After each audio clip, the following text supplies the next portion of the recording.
see.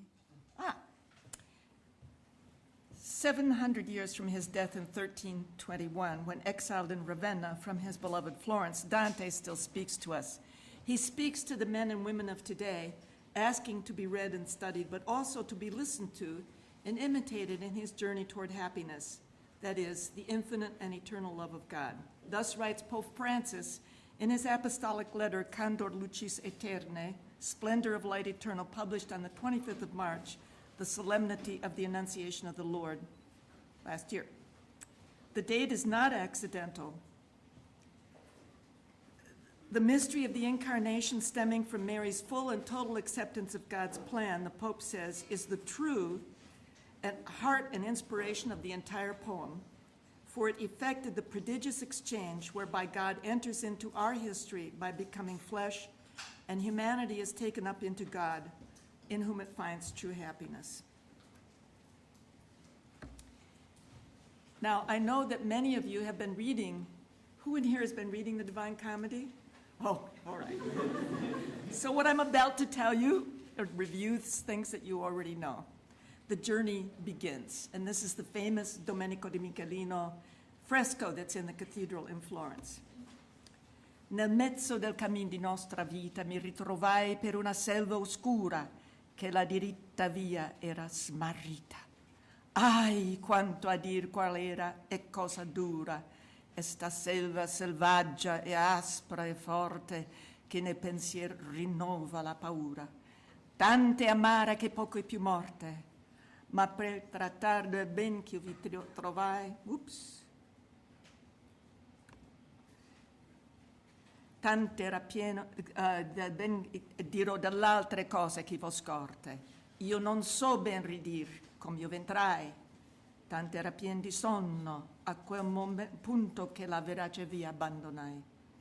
Ma poi che fui al piede d'un colle giunto, là dove terminava quella valle che m'aveva di paura il cor compunto, guardai in alto e vidi le sue spalle vestite già dei raggi del pianeta che mena ogni dritto altrui per ogni calle. Don't worry, I'm not going to continue in Italian. Here is a modern translation, very modern, not the one that you use here, but it's kind of fun. Stopped mid-motion in the middle of what we call our life. I looked up and saw no sky, only a dense cage of leaf, tree, and twig. I was lost. It is difficult to describe a forest. Savage, arduous, extreme in its extremity, I think, and the facts come back. Then fear comes back. Death, I believe, can only be slightly more bitter. I can't address the good I found there until I describe in detail what I saw. I don't know for certain how I entered it. I was so sleepy-faced at the place where I took a wrong path. And you're looking at a very early illustrated manuscript. So what did Dante invent that no one before him had ever done? He writes an epic poem in a modern vernacular language, vying with the classic epics such as Homer's Iliad in Greek and Virgil's Aeneid in Latin. He coined the word cantica to mean a book, one of the three major parts of his epic. He coined the word canto to refer to each chapter, consisting of 125 to 160 rhyming verses. He invented the interlocking rhyme scheme of three-line stanzas called terza rima, which is rarely used in English because it's so difficult to do it in English. But if you think of Shelley's Ode to the West Wind or some poems by Robert Frost, you can get an idea. He invented limbo as a place for virtuous pagans rather than just, as had traditionally been Catholic theology, for unbaptized babies. He invented the idea of purgatory as a mountain rather than just a shorter version of hell. He changed hell from fire to ice and completely avoided tortures that follow the idea of the punishment fits the crime. He includes attractive characters among the damned. Dante's heaven is a busy place where the saints concern themselves with art, science, politics, economics, and bad preaching. What is terza rima? Terza rima is like a colorful change of sounds that knits the whole poem together. What are the three laws of the afterlife? I'm going to give you a secular version of this. In the Inferno, the soul lives only for itself and its immediate appetites. We could call that the infantile ego. In Purgatory, the soul understands that there are laws, but they seem outside the self. The good citizen, but limited to an immediate circle. The adult, who holds on to a childish version of getting to the earthly paradise. Paradise, the soul moves in harmony with love, the law that guides the universe. A saint, or in secular terms, a world citizen, the true destiny of the mature human being. So he's in the dark woods, and he can't get out, and he meets Virgil, who says, "You're not going to get out of here by trying to climb the mountain directly. You must take a different journey." Now, how do we get from the straight journey, which he said he had lost in the first 3 lines of the poem, La diritta via eras marita, there was no straight way, to the eternal circle, which is the emblem of God? How are we going to get from the straight line to the circle? We must take a spiral journey. And in fact, the geometry of the Divine Comedy is a series of spiral journeys. In the second canto, Dante encounters something which is familiar to all of us. He has a little me moment. Virgil has said, you're going to go through the afterlife, you're going to go through hell and purgatory and all the way up to heaven, and Dante says, great, I can't wait to get out of this place. And then, sun's going down, and he starts thinking, and he says, well, the only 2 people who ever did that were Aeneas and St. Paul, and I'm really not at that level. Sorry, I think I'll just go back to the dark woods. So Virgil says, sorry, I think I detect cowardice here, and let me explain to you that you didn't deserve this. The reason that you are going on this journey is because 3 ladies in heaven have interceded on your behalf. A gracious lady, Mary, sits in heaven grieving for what happened to you, for what happened to the one I sent you to. That's Beatrice, Dante's platonic love, talking to Virgil. And her compassion breaks heaven's stern decree. As I was looking to prepare this class and thinking back about how Mary appears in the Divina Commedia, and here's the first and only time that she appears in Inferno, I was fascinated by this image of her as breaking the laws. Right? Mary the rule breaker. Well, heaven has said, he's messed up, he's doomed, there's no way out, and Mary intercedes. Now, as you know, because you've been reading the Inferno, hell is an inverted cone, and we're taking a spiral journey down it, and it gets narrower and narrower and narrower. From the more common sins at the top, the sins of incontinence, to the sins of violence, to the sins of fraud, and then the sins of treason, fraud committed against those with whom we have ties, commitments, promises. And finally, we end up to the greatest traitor of all, the devil at the bottom of hell. Purgatory, on the other hand, is another spiral journey around a cone, right? But purgatory, also going from a larger circle to a smaller one, as you rise, you get more and more air as you grow up until you finally reach heaven, the earthly heaven. Circles 1, 2, and 3 involve the love of evil things, pride, envy, wrath. Circle 4, love that is too slow. I love this because they have to jog for centuries around the mountain. Circle 5, 6, and 7 are the love of things that are actually good, but are ephemeral and do not satisfy the soul.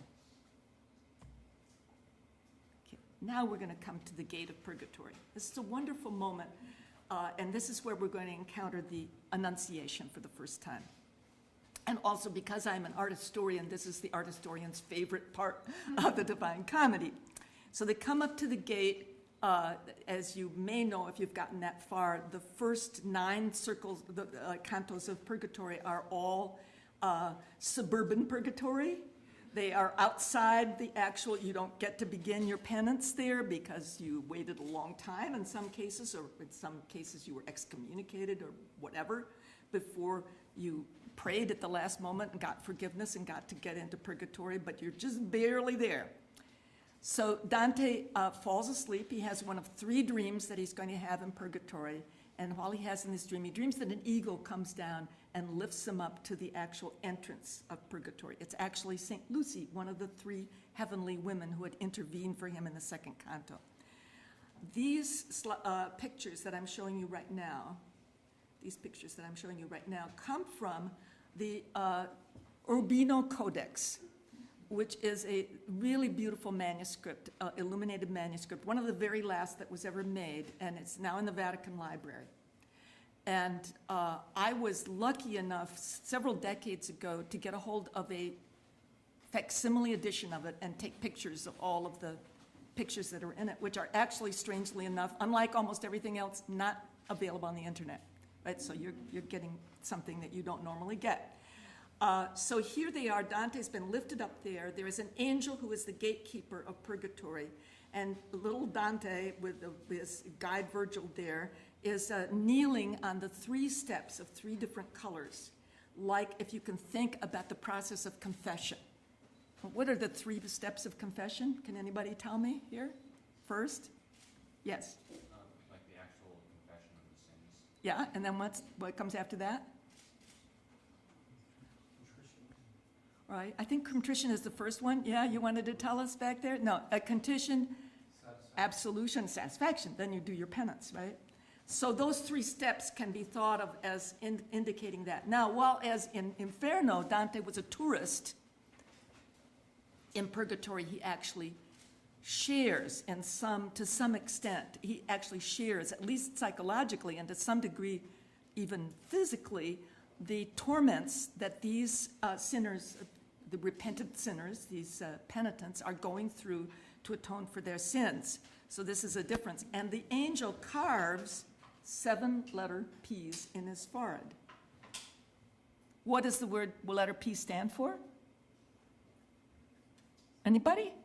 Yes. Peccata, right. Qui tollis peccata mundi, right? Agnus Dei qui pol. So these are peccata. Actually, was pointed out to me many years ago by a Peruvian who said, well, you know, it comes from the word cow. And peccata actually means animalistic behavior. I thought that was fascinating. When I think of the word pecuniary and so on. In Latin, peccata, sin is acting like an animal. Gives you a sort of different insight into that. So here they are at the gate of purgatory. He's got the 7 P's carved into his forehead. And now the angel then opens the door, and he's forbidden to look back. And now begins a battle, a mental battle of the senses, right? Because as the door opens, he hears this screech, and he is so tempted to turn around and find out what is causing the hinges of the door to creak or whatever, right? And he knows he can't, because he's on a divinely appointed journey that he's been sent on. He doesn't have the right to look back. So we begin to get into the battle between what the senses are telling us and what the intellect has to intervene to adjudicate what the senses are telling us. So that's a very interesting moment here. So he's gone through the gate, and this is not the beautiful translation that you're using here, but another one.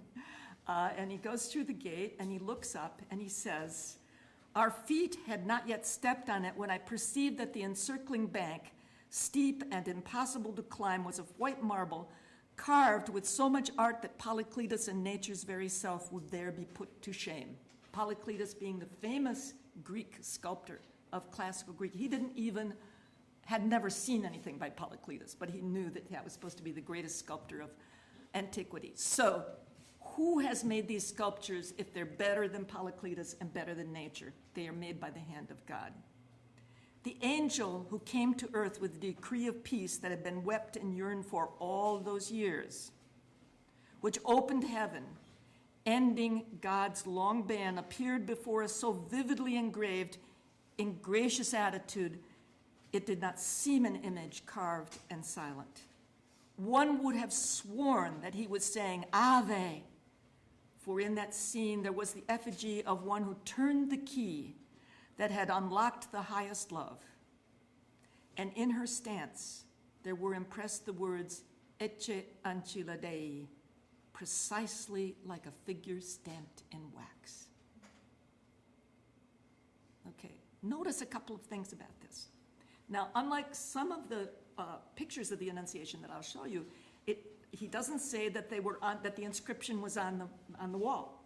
He says it was as if you could see this, and you could have sworn that you heard Ave, but in reality, he didn't, right? So here we have the senses.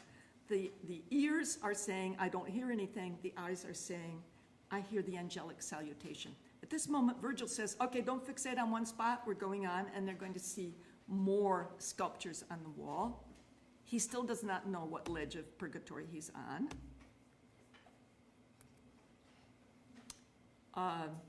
This is, so here you get a little of the art historian. This is a drawing by an artist named Federico Zuccaro, who was working in the late 16th century in Florence. And only recently, last year, the Uffizi Gallery, which owns these, actually put them out on the internet. And they're just incredible. And they have big inscriptions, as you can see there. And this is Dante and Virgil looking at these sculptures on the wall, right? And here on the right side is the Annunciation. Then the middle is a scene with King David dancing before the Ark of the Covenant.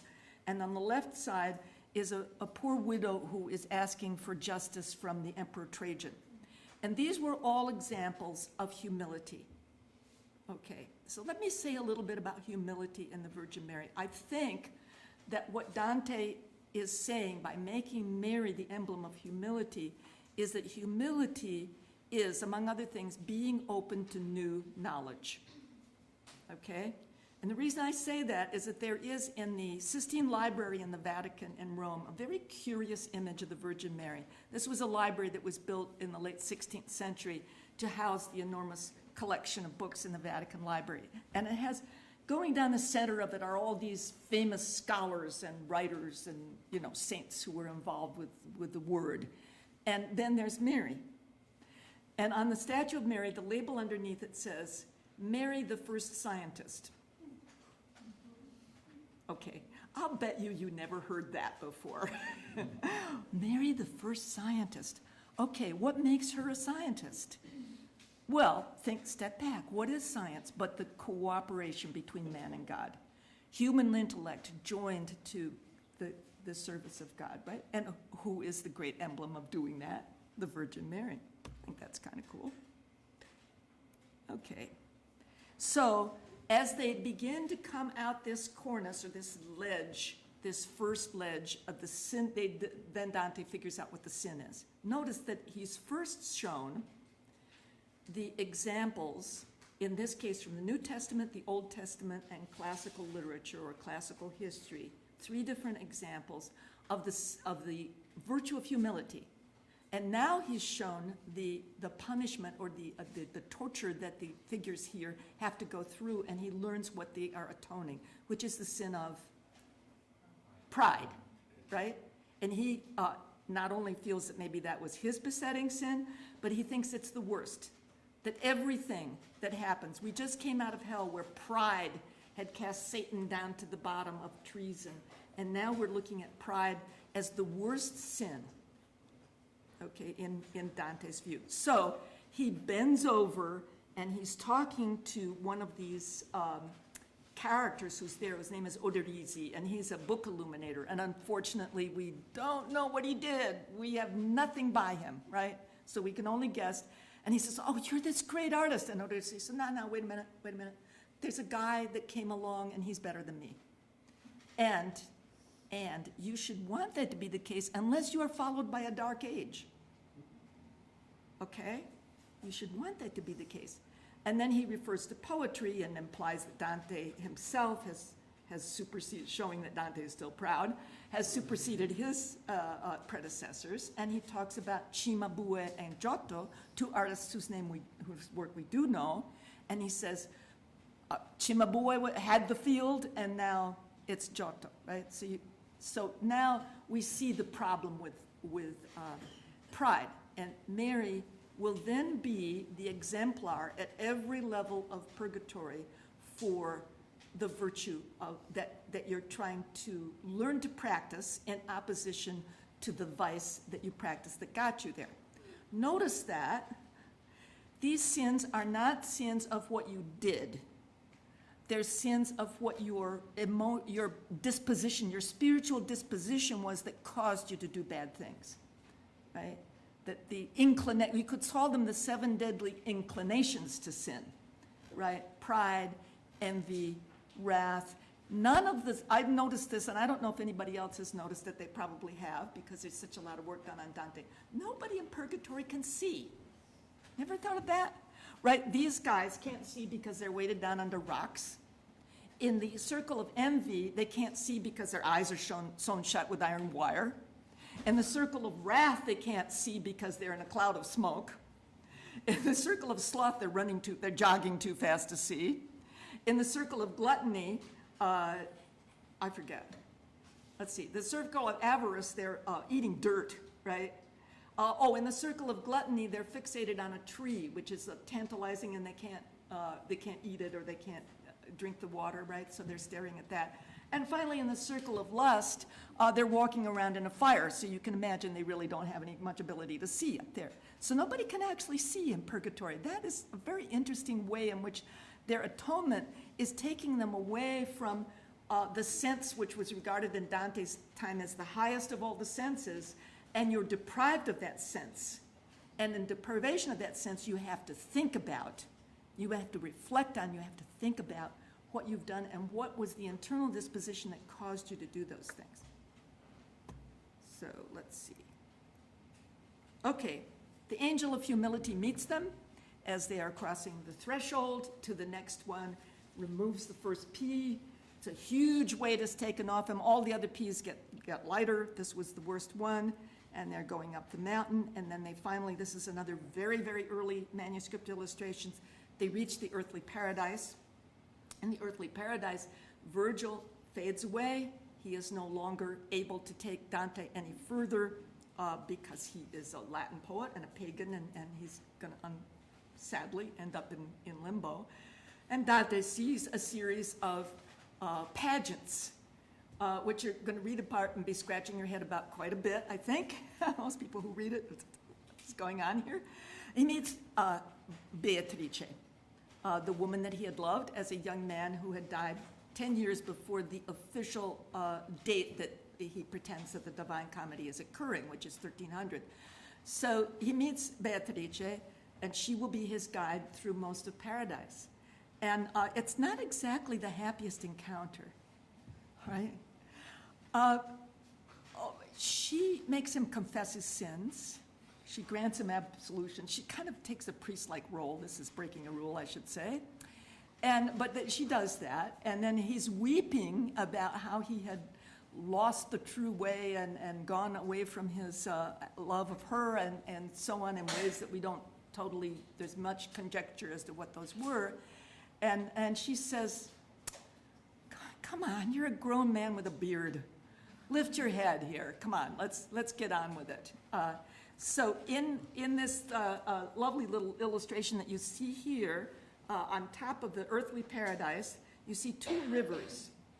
And one of them is Lethe, and Lethe is, we get our word lethal from it. It's a classically known river, okay? And the other one is one that Dante invented. It's not from classical literature, and it's called Eunoe. And Matilda, who is a mysterious, beautiful woman who's up here doing, acting like Beatrice's maid, right? It's her job to sort of baptize Dante in these 2 rivers. Okay, the river Lethe, she dunks him in Lethe because he is confessed. This is time for the 3rd step of confession, right? He's done his penance here. And she dunks him in the river, and the Lethe makes you forget your sins. Great, right? But the other one, Eunoe, again, he totally invented this, makes you remember the good things you did. Right?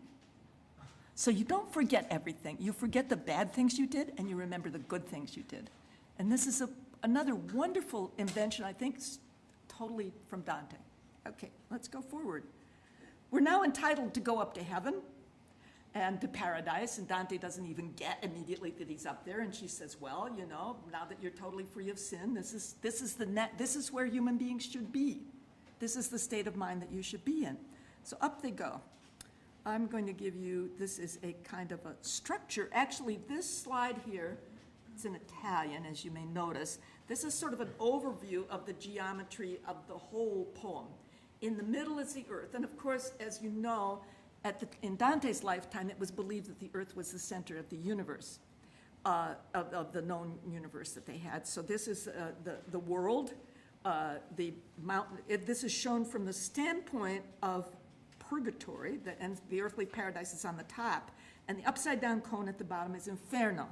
All right, so they are symmetrical with they're twins in a certain sense. So he went down through the pit of hell, then he came out the other side of the earth, then he went up, and then we are going to go through the spheres. Another spiral journey is implied.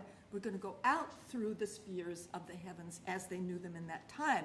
And as I said, they believed that the earth was the center, and therefore the sun is treated kind of like a planet, although you get the sense that Dante in many ways indicates that he knows it was something more than a planet.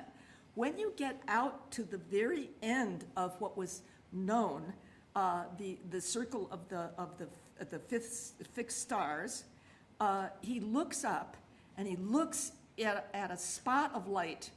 I should back up for a second. How did he get up here? Let's go back for just a second. Doesn't want to go back. Let me see. Oh, here's how I can go back, I think. No way to go back. Okay, you're going to have to trust me on this. He's in the earthly paradise. Beatrice is looking at the sun. And being a human being, he can't look at the sun. He tries, and then, of course, he would be blinded.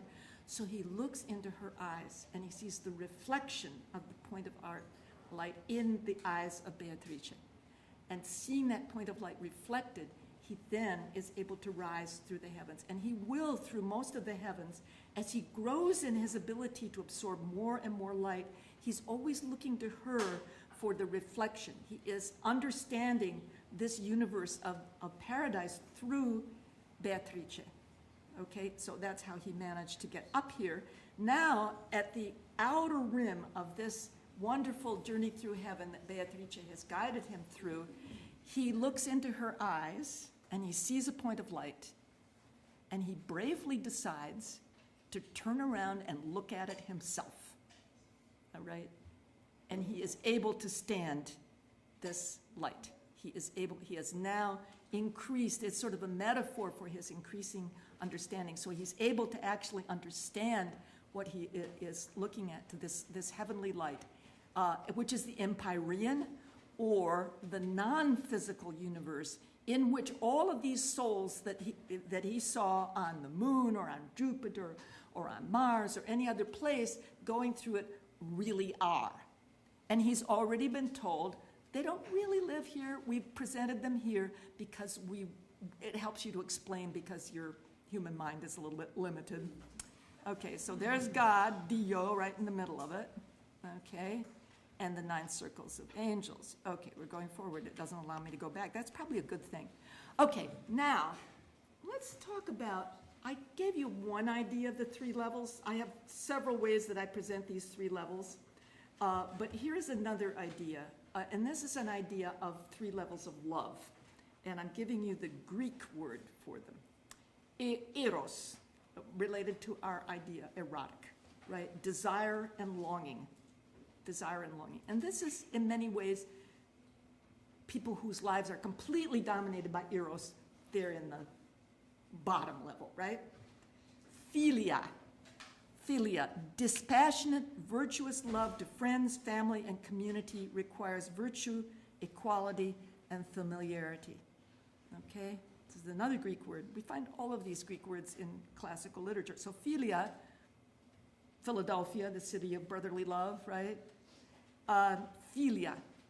Okay, so that's level 2. That's the level which the souls in purgatory are striving for. And then finally, the third Greek word that we have is agape, the covenant love of God for humans, as well as the reciprocal love of human love for God. Of course, this is a word that we find in the New Testament scripture. So those are the 3 levels. This is just kind of a new way to think about where we've been in Inferno, Purgatorio, and Paradiso. I would like to say, however, keep this in mind. He does not throw out the other forms of love. It isn't as though we get to agape and we say, oh, forget about eros, forget about philia. Not so. They are subsumed. They become part of this higher love of agape. So we still have eros, and we still have philia, and then we have agape, which includes them. Do you understand that, right? It does not by any means renounce that. Okay, so let's go forward. So now we get a chance to look a little bit more. There are 5 times, maybe 4, well, we'll see. In the Paradiso, he talks about the Annunciation, okay? And I have tried to track them all down. So this is what we're going to get to next. Okay, in Paradiso 9, Folco of Marseille, who preached crusades, he's a troubadour poet, says, the Gospels and the teachers of the church are for sheer greed abandoned. The Pope and cardinals are set on that. Their thoughts never turn to Nazareth, where Gabriel once opened angel wings. So he is referring to the Annunciation here. And he refers to it in this kind of oblique way because he knows that everybody will know if you're saying Gabriel opened his angel wings in Nazareth, that's what he's referring to. Now, this is part of Dante's polemic against the corruption of the church of his day, which we will see lots of. I hope you have the stomach for that. Okay, so, and here's another 15th century illustration here. They're talking to Folco outside these city walls, and there is a nasty looking devil there. So, talking to the Pope and the cardinals. All right, they're not thinking. Okay, Canto. Did I get everything? I want to make sure I didn't miss anything. I think I skipped one, and it's not letting me go back. Come on. Let's see. Is there a way?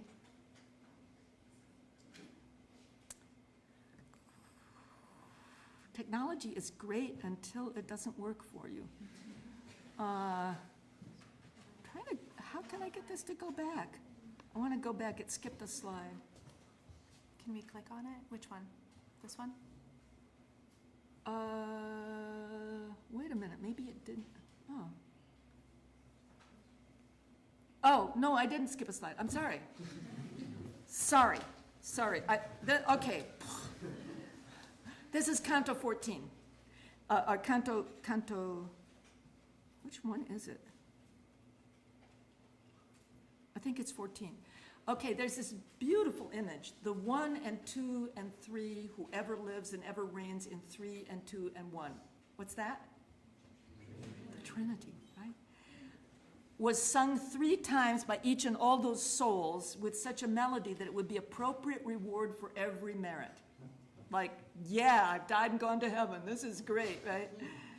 And I could hear, within the smallest circle's divinest light, a modest voice, perhaps much like the angel's voice in speech to Mary, reply, as long as the festivity of paradise shall be, so long shall our love radiate us such a garment. So another little allusion to the Annunciation, right? So this is toward the end of the canto where they're talking to the sun, the wise souls in the sun. He refers to this. This is a beautiful image of the Trinity. Okay. Now, the 2 canti where he really gets into the Annunciation more fully are Canto 23 and Canto 32. Canto 23, after having torn apart the Dominicans, the Franciscans, the Benedictines, the papal court in Rome, one after another, we finally get to breathe, and we have this beautiful ascent to the heaven of the fixed stars, and he sees the vision of the radiance of Christ, which turns into a vision of Mary surrounded by angels. know which thing to click on here. Okay, so now we have a much more detailed allusion to the Annunciation. The name of that fair flower which I always invoke at morning and evening. So he prays to Mary twice a day. He tells us this. Drew my mind completely to the greatest flame, and when on both my eye lights were depicted the force and nature of the living star that conquers heaven as it conquered earth. Descending through that sky, there came a torch, forming a ring that seemed as if a crown, wheeling around her a revolving garland. Whatever melody most sweetly sounds on earth and to itself most draws the soul would seem a cloud that, torn by lightning, thunders if likened to the music of that lyre, which sounded from the crown of that fair sapphire, the brightest love that has ensapphired heaven. I am angelic love, who wheel around that high gladness inspired by the womb that was the dwelling place of our desire. So shall I circle, Lady of Heaven, until you, following your Son, have made that sphere supreme still more by entering it. So did the circulating melody, sealing itself, conclude, and all the other lights then resounded with the name of Mary. So this is the angel Gabriel. Just a second. Where am I here?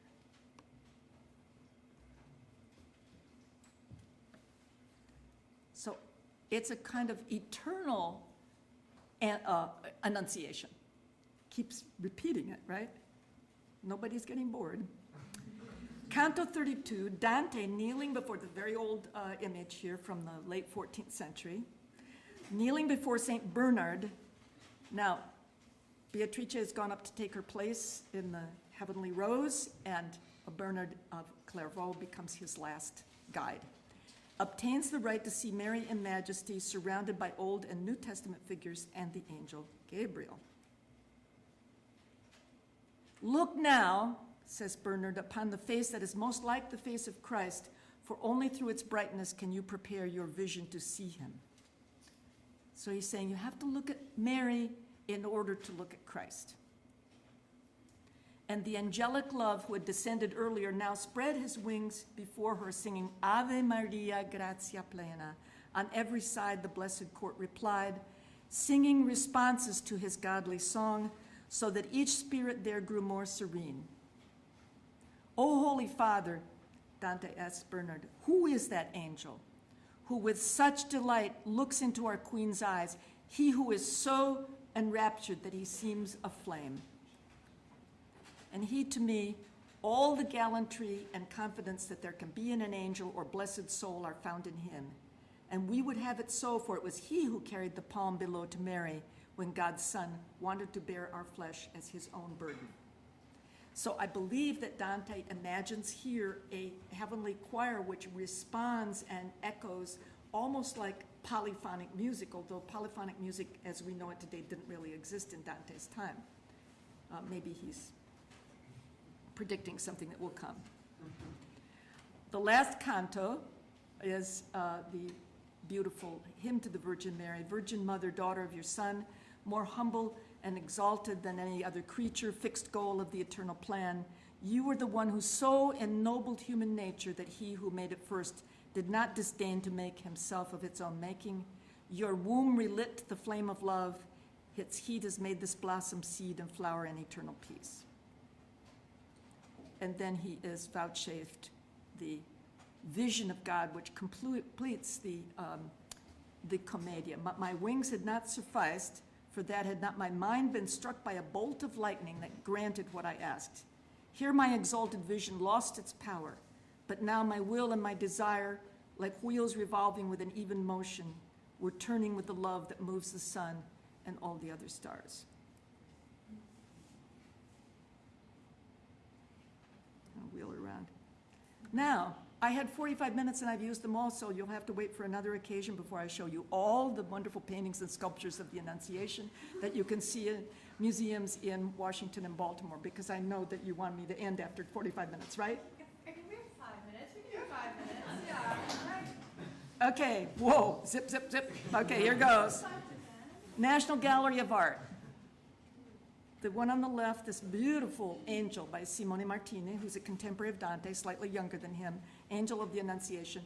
The Virgin of the Annunciation is in St. Petersburg. So they haven't met for a long time, but it's a wonderful little panel, originally the left side of what was called a diptych. Okay. Then this is one of my favorites, although it's not considered one of their great works of art because you can walk between it. It's the Angel of the Annunciation and the statue of Mary. And imagine this in a church, right? And Jesus is there because this is the moment of the incarnation. So these are the two sides of the altar in the front of the church. And the body of Christ is right there on the altar in the middle. 14th century. Let me zip ahead here. This one is in Baltimore, and it's a very rare example of a Renaissance altarpiece which is intact. Has its original frame, has the predella with the little narrative scenes below of other scenes from Mary's life. I have to go over there and see that. I hope I'm getting you thinking about putting your walking shoes on and getting down to these museums. I wrote an article about this in the Arlington Catholic Herald because of the interesting inclusion of Joseph in this panel. So there's three things going on here. There's the Annunciation in this rather elaborate space in the middle. Off to the side are Adam and Eve being thrown out of the Garden of Eden. It's springtime. Oops, right? They're gone. And God the Father is simultaneously driving them out and pointing to the angel. The Holy Spirit is going to come down and enter into the Virgin Mary. So he's doing both at the same time. He's punishing Adam and Eve, ejecting Adam and Eve, and he's offering eternal life through Mary. And then wonderful little Joseph there, very quietly doing his, warming his hands at the fire on the right. Let's see, what else can I show you here? This is the most famous. Maybe we'll end with this, I guess, or almost. This is the great treasure of the National Gallery of Art. It's by Jan van Eyck, who was a great Netherlandish painter of the 15th century. He started using oil paints. He perfected it. And it is you see it's very tall. It is the left wing of a lost altarpiece, which we think was once in Dijon in France. And it has a very interesting history, but we won't go into that. And it shows the Annunciation taking place in a church. What you may notice that the artist had since the Bible does not say where it took place, the artist had the freedom to give a lot of different settings. And this church, I'm just going to show you. Now here we do have her saying Ecce Ancilla Dei, and it's upside down. Why? Why are her words inscribed upside down? Anybody want to guess? So God can read them.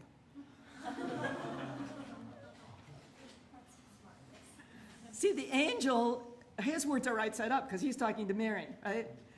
But she's not answering him. She's answering God, okay? Ave Maria, Ave Gratia Plena. This is Hail full of grace. Angel.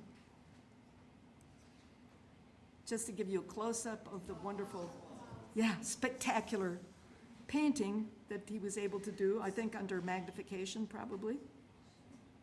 On the floor of this room are scenes from the Old Testament of Samson rescuing the Jewish people. So the idea is that just as Samson rescued the Israelites, so what Mary is doing is going to rescue humanity.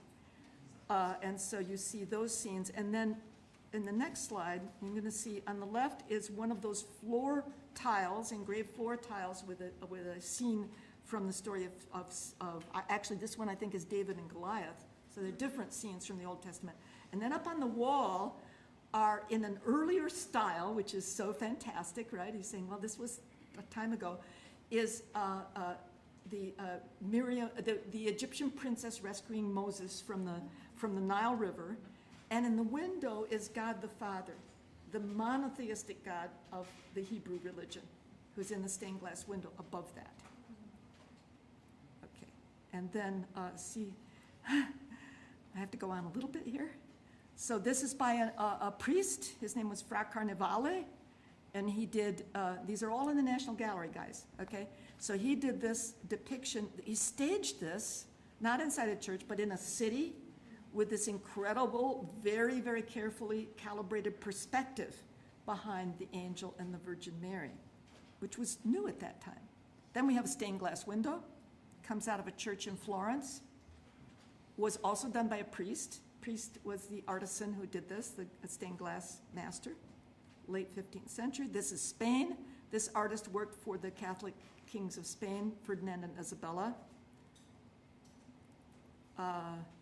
This is a Netherlandish artist doing what's called grisaille, which grisaille is fake sculpture, and this would be the doors of the altarpiece, and during weekdays that weren't holy days or Sundays, they would be closed, and you would see this, you would see the Annunciation here.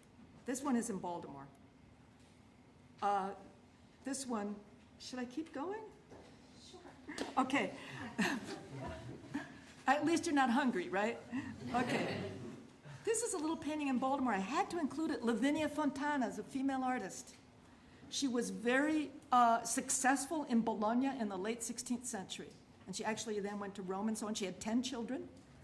Her husband, I think he took care of the kids. He was also a painter, but he wasn't nearly as good as her, right?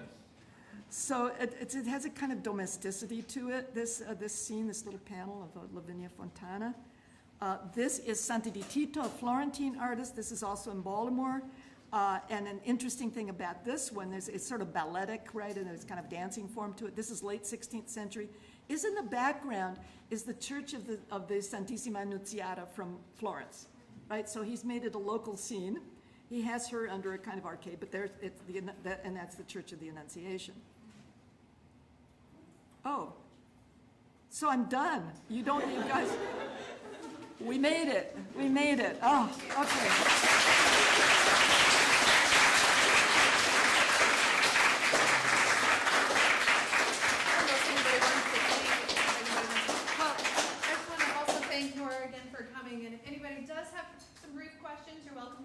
I'm sure you'd be willing to answer some questions, but if you do need to scoot, thank you very much for coming and celebrating the Annunciation. Now, I made a handout, and maybe it could be made available online? Yes, Right. Yes. Okay, so I'll tell you what it is. I don't have to look at my desktop. Okay. You guys are not off the hook. Some ideas for celebrating Dante Day on a college campus, all right? Because the Pope didn't say it was just last year. It's supposed to be every year. And so these are things that students should do because your faculty has plenty to do already. All right? And I've also included a couple of resources, online resources that you can look up. There's a wonderful guy in Los Angeles named Tom who puts out, Tom in LA he's called. He's actually a banker. I found out who he is.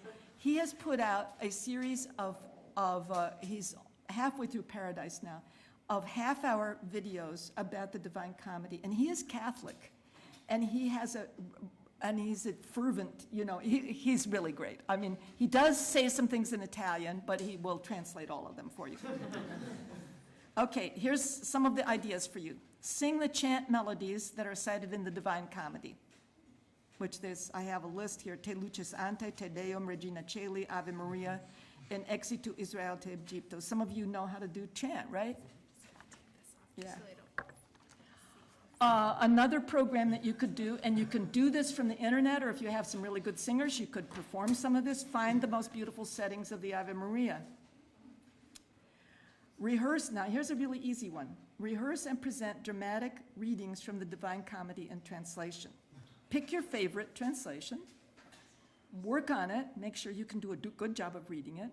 6 or 8 different kids, right, do this. Make a virtual Dante tour of the National Gallery of Art like I did here, but not just the Annunciation, but other things that would be relevant. Now here's an assignment I used to get to my students.